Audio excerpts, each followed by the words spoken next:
একদিন স্বামীর সঙ্গে ছোটখাটো কথা কাটাকাটির পরে রাগ করে সোজা আমি বাপের বাড়িতে চলে এলাম।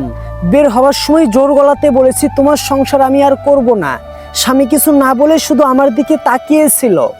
বাড়িতে পৌঁছাতে হঠাৎই দাদা বলল, কিরে দিদি, হঠাৎই এলি যে?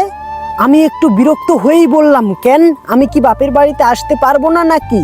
দাদা হেসে বলল, সে কথা নয়, সাধারণত এলে তোকে আগে জানিয়ে আসতে দেখি, আজকে না জানিয়ে এলি বলেই তোকে জিজ্ঞাসা করলাম। এমন সময় বদি মুচকি হেসে খোঁটা দিয়ে দিল। ও দারুণ, দিদির জন্য দাদা হয়তো বাজারে যাবে। বদির কথায় আমি একটু স্তব্ধ। দাদা বলল, এই সব বলিস কেন, দিদির জন্য নতুন কিছু কিনতে হবে না, ঘরে যা আছে তাই খেয়ে নিবে। এমন সময় মা এসে বলল, ওই এসেছিস মা, নাস্তা খেয়েছিস তো? আমাদের তো সকাল সকাল নাস্তা খাওয়া হয়ে গেছে, চাইলে মুড়ি তেল দিয়ে মাখিয়ে খেতে পারিস। তবে হ্যাঁ, রান্না হয়ে গেলে বেশিক্ষণ না খেয়ে থাকিস না। আসার আগে বললে তোর দাদা গিয়ে বাজার করে আনতো।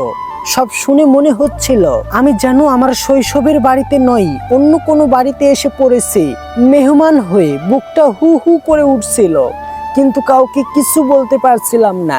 কিন্তু কান্না চেপে রেখে আমি হাসি মুখে বললাম, থাক দাদা, বাজারে যাওয়ার দরকার নাই। আমি আসলে থাকার জন্য আসিনি, পথ দিয়ে যাচ্ছিলাম, তাই ভাবলাম তোমাদের সঙ্গে একটু দেখা করে যাই। মা অবাক হয়ে বলল, এখনই যাবি? আমি বললাম, হ্যাঁ মা, এবার উঠি, সময় পেলে আমাদের বাড়িতে ঘুরতে এসো মা।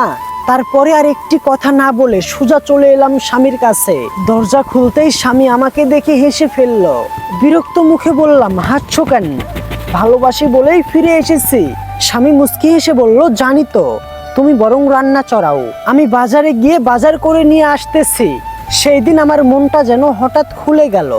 বুঝলাম বিয়ের পরে আসল আশ্রয় স্বামীর বাড়ি, আসল ভালোবাসা স্বামীর ঘর, স্বামীর সংসার। বাপের বাড়ি যতই আপন মনে হোক না কেন, বাস্তবতা হলো স্বামীর ঘরই মেয়েদের আসল ঘর।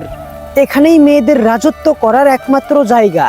নিজের স্বামীর সংসার শূন্য হলেও এখানে সব মেয়েরাই পরিপূর্ণ।